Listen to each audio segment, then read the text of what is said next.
वो औकात जिसमें नमाज पढ़ना मना है वो 5 हैं और आज अपनी वीडियो में इसी टॉपिक पर बात करूंगी इंशाअल्लाह।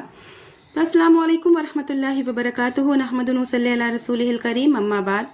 मेरी प्यारी सोशल मीडिया फैमिली, मैं ठीक हूँ अल्हम्दुलिल्लाह, आप भी ठीक होंगे इंशाअल्लाह।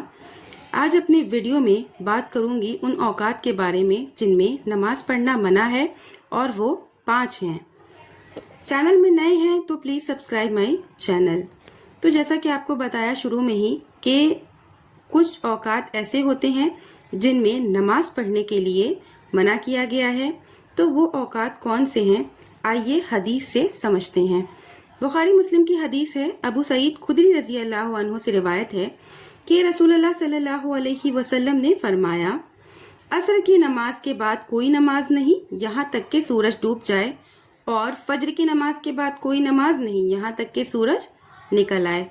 ऐसे ही मुस्लिम की हदीस है, हजरत उकबा बिन आमिर रजी अल्लाह अन्हु कहते हैं कि 3 वक्तों में नबी सल्लल्लाहु अलैहि वसल्लम हमें नमाज पढ़ने और अपने मुर्दों को दफन करने से मना करते थे।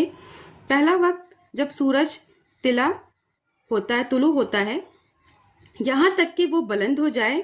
दूसरा, खड़ी दोपहर के वक्त यहाँ तक कि सूरज झुक जाए। तीसरा, सूरज गुरूब होने के वक्त यहाँ तक कि वो पूरी तरह गुरूब हो जाए।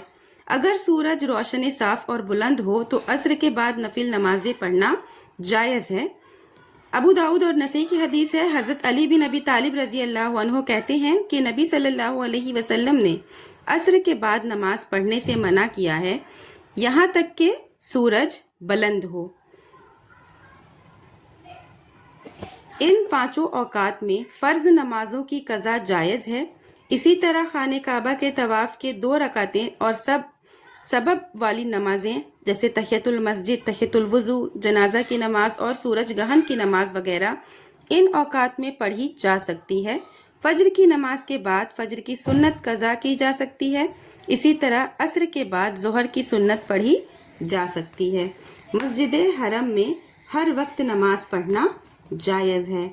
तिरमिज़ी की हदीस है, हज़रत जिबीर बिन मोतमिर रज़ी अल्लाह अन्हु से रिवायत है कि नबी सल्लल्लाहु अलैहि वसल्लम ने फरमाया, ए बनु अब्दु मनाफ, तुम रातों दिन में किसी भी वक्त इस घर का तवाफ़ यानी कि खाने काबा का तवाफ़ करने और वहाँ नमाज पढ़ने से किसी को न रोको। तो तवाफ़ हर वक्त कर सकते हैं, तवाफ़ के लिए कोई वक्त की मनाहियत नहीं है, लेकिन नमाज के कुछ औकात हैं जिनमें नमाज नहीं पढ़नी है। इंशाअल्लाह उम्मीद करती हूँ कि आपको समझ में आ गया होगा। ऐसे ही कुछ नफली नमाजें हैं। ये अल्लाह ताला का अपने बंदों पर एहसान है कि इसने फ़र्ज़ नमाज के साथ कुछ नफिल नमाजों को मशरू किया है ताकि मोमिन का ईमान बढ़ जाए और फ़राइज़ में जो कोताहियाँ हुई हैं वो क़यामत के दिन इनके ज़रिए पूरी कर दी जाए। तो नफिल नमाज पढ़ने की सबसे बेहतरीन एक जो सूरत है और जो उसका अज्र ये है कि जो भी कोताही हमसे नमाज में, फ़र्ज़ नमाज में, सुन्नत में होती है, नफिल नमाज वो नफिल नमाज हमारी उसको पूरी कर देती है। बाज़ नमाजें वाजिब हैं और बाज़ बतौर नफिल हैं। इसी तरह बाज़ रोज़े वाजिब हैं, बाज़ बतौर नफिल हैं। इसी तरह हज और सदका वगैरह भी बंदा नवाफिल के ज़रिए अल्लाह ताला के करीब होता रहता है, यहाँ तक कि अल्लाह ताला इससे मोहब्बत करने लगता है। नफिल नमाज की बहुत सी किस्में हैं। बाज़ को जमात से पढ़ा जा सकता है, जैसे तरावी की नमाज भी नफिल नमाज है और ये हम जमात के साथ भी पढ़ सकते हैं। बाज़ को जमात के साथ नहीं पढ़ा जा सकता है, जैसे कुछ नमाजें ऐसी भी हैं जिनको जमात के साथ नहीं पढ़ा जा सकता है। इस्तिखारा की नमाज फ़राइज़ के ताबे हैं, जैसे सुनने रवातिब। कुछ फ़राइज़ के ताबे नहीं हैं, जैसे चाश्त की नमाज। कुछ के लिए वक्त मुकर्रर है, जैसे तहज्जुद की नमाज। कुछ के लिए वो वक्त मुकर्रर नहीं है, जैसे मुतलकन नफिल नमाज। बाज़ किसी सबब से मुकीद है, जैसे तहियतुल मस्जिद, तहियतुल वज़ू। ये आप जब जाते हैं मस्जिद में या आप जब वज़ू करते हैं तो ये जो है मुकर्ररा वक्त इसका नहीं है।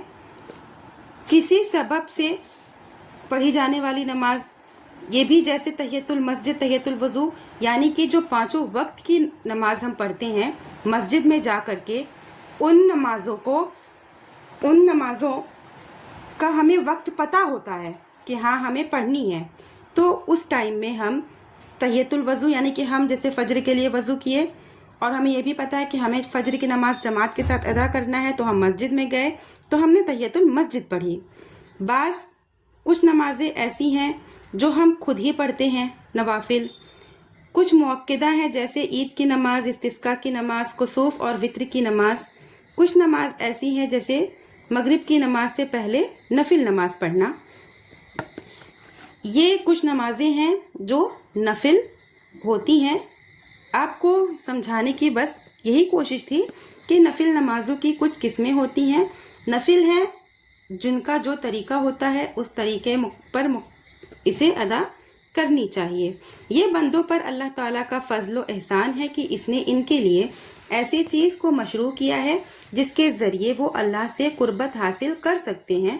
اللہ تعالیٰ نے ان کے لیے مختلف قسم کی عبادتیں رکھی ہیں تاکہ اس کے ذریعے وہ ان کے درجات بلند کرے، ان کے گناہوں کو مٹائے اور ان کی نیکیاں کئی گنا کرے۔ فاللہ الحمد والشکر۔ یہ اللہ تعالیٰ کا ہم پر بہت ہی بڑا مہربان ہے، ہمیں اس چیز کے لیے اللہ تعالیٰ کا ہمیشہ شکر گزار ہونا چاہیے۔ نفل نمازوں کو کبھی یہ نہ سوچے کہ نفل نماز کی بھی ہمیں پابندی کرنی چاہیے۔ نفل نمازوں کی تحیۃ المسجد، تحیۃ الوضو، ان سب چیزوں کو اپنی نمازوں میں ایڈ کرنا چاہیے۔ آپ کو نفل نمازوں سے متعلق بھی چیزیں میں نے بتائی ہوں، انشاءاللہ آپ کو سمجھ میں آئی ہوگی۔ آخر میں اللہ تعالیٰ سے دعا کرتی ہوں کہ یا اللہ تعالیٰ ہم تمام مومن مسلمانوں کو زیادہ سے زیادہ نیک عمل کرنے کی توفیق دے۔ جو بیمار ہیں انہیں شفائے کاملہ عاجلہ عطا فرما۔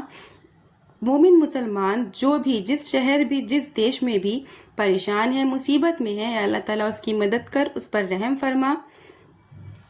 اے اللہ اس جمعہ کو ہمارے لیے اپنی خاص رحمت، مغفرت اور کامیابی کا ذریعہ بنا دے اور ہمیں وہ سکون اور برکت عطا فرما جس کے ہم طلبگار ہیں۔ آمین یا رب العالمین۔